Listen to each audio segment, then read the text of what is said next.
Bonjour, voici maintenant la capsule pour le passage d'une table de valeur à un graphique et aussi d'un graphique à une table de valeur.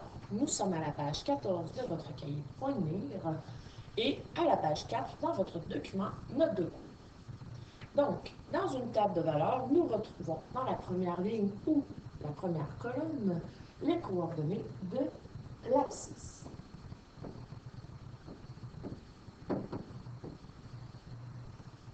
Qui sont bien sûr les coordonnées qui se retrouvent sur l'axe des X.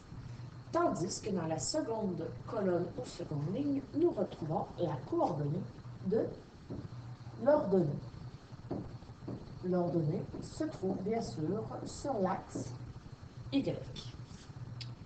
Un couple dans un graphique est sous la forme X, Y. Toujours sous cette forme-là. Un petit truc pour ne pas l'oublier, dans l'alphabet, X vient toujours avant Y, comme dans la coordonnée d'un point. Dans l'exemple suivant, nous allons faire un exemple du passage d'une table de valeur à un graphique. Lorsque je lis une table de valeur, je lis des coupes qui représentent des points dans un graphique.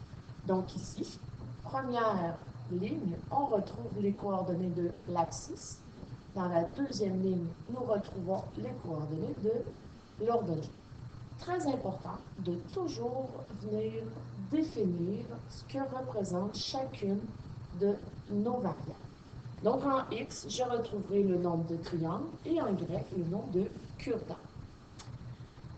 Donc ici, j'aurai les couples sous la forme XY. Pour passer de la table de valeur à mon graphique, ce que je vais faire, c'est que je regarde ici, je retrouve la coordonnée X1, Y1, ce qui veut dire que j'obtiendrai comme premier point la coordonnée 1, 3. Ici, X2, Y2, donc ma coordonnée, le point 2, 5, et ainsi de suite, c'est-à-dire le point 3, 7 et le point 4, 9. Lorsque je viens placer mes points sur la table des valeurs, très important de venir voir quel est le pas de graduation, c'est-à-dire quelle sera la valeur de mes bons. Si je pars de 0 à 1, ça veut dire que par la suite, je ferai toujours des bons de 1. Voilà. Même chose pour l'axe en Y. Si mon premier bond a une valeur de plus 1, et par la suite, j'augmenterai toujours de plus 1. Très important de toujours vérifier ce pas de graduation. Alors, lorsque je viens placer mes points sur mon graphique, si je commence par le point 1, je pars de l'origine, je m'en vais 1 en X. Donc, à l'intersection 1, 3, je viens mettre mon point qui représente la coordonnée 1, 3. Donc, point 1. Le point 2, je pars de l'origine, je m'en vais à 2 en X et je vais monter jusqu'à 5 en Y pour y inscrire le point 2. Le point 3, 3, 1, 7, j'aurai ici le point 3. Pour ce qui est du point 4, mon graphique ne me permet pas d'aller placer ce point-là. Par contre, j'ai suffisamment de points pour pouvoir venir à l'aide d'une règle, bien sûr, relier les points et tracer la droite qui représente, bien sûr, la droite de ces points-là. Nous avons ici, juste à droite, nous pourrions aussi avoir une table de valeurs qui serait verticale.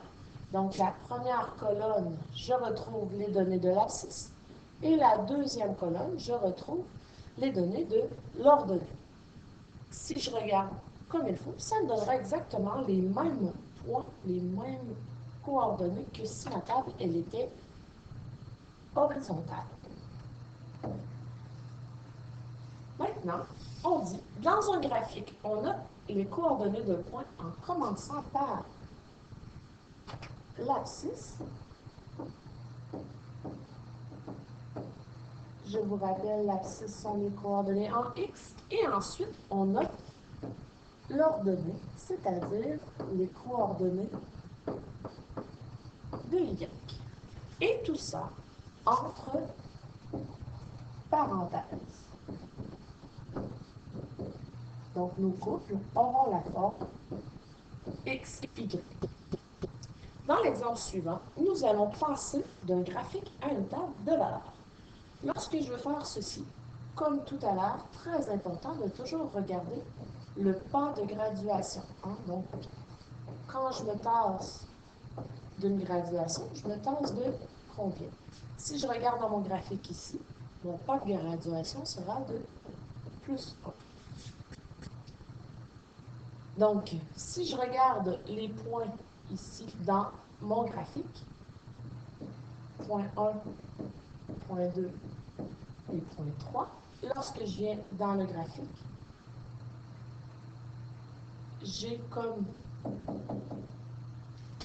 1 en X pour le premier point, et si je monte ici pour aller atteindre l'intersection, j'aurai 3 en Y. Si je regarde le point numéro 2, je suis à 4 en X et 4 en Y. Je continue comme ceci. Pour le point 3, je suis à 7 en X et 5 en Y. Donc, mes coordonnées, mes points seraient 1, 3, pour le point 2, 4, 4, pour le point 3, 7, 5. Et voilà comment nous faisons le passage d'une table de valeurs à un graphique ou, bien sûr, d'un graphique à une table de valeurs. Maintenant, tu appuies sur pause, tu complètes les exercices, puis tu viens te corriger pour t'assurer de bien comprendre le passage d'un mode à l'autre.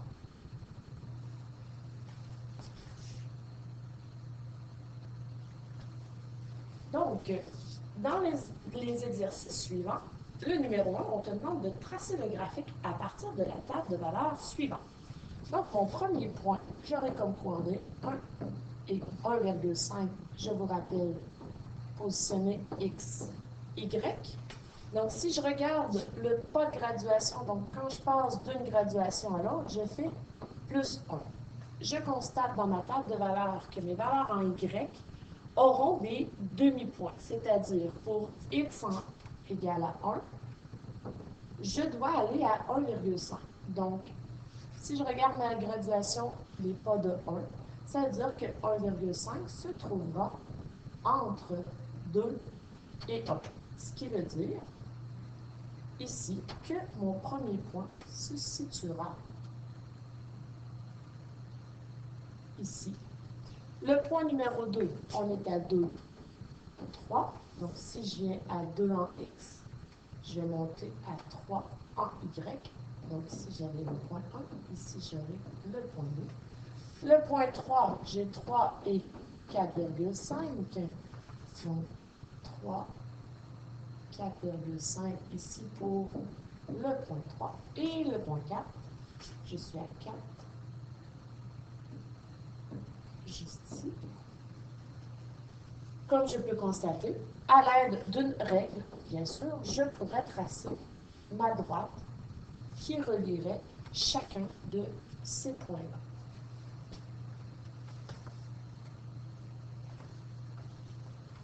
Maintenant, pour le deuxième exercice, on dit, à partir du graphique suivant, complète la table de valeurs suivante. Donc, mon premier point qui se trouve juste ici, c'est coordonnées en X, 1, Y, 7.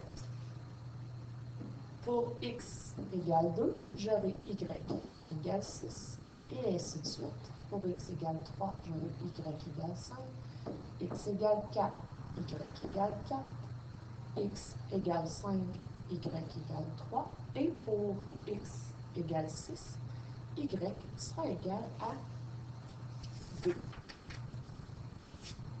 Ce qu'on peut voir ici, si je relie les points, on peut obtenir une droite. Et ici, on parle d'une droite décroissante, puisqu'elle va vers le bas. Tandis que dans l'exemple de tout à l'heure, comme notre droite était vers le haut, on parle d'une droite croissante. Et voilà, maintenant, tu pourras passer aux exercices dans le manuel. Bon travail!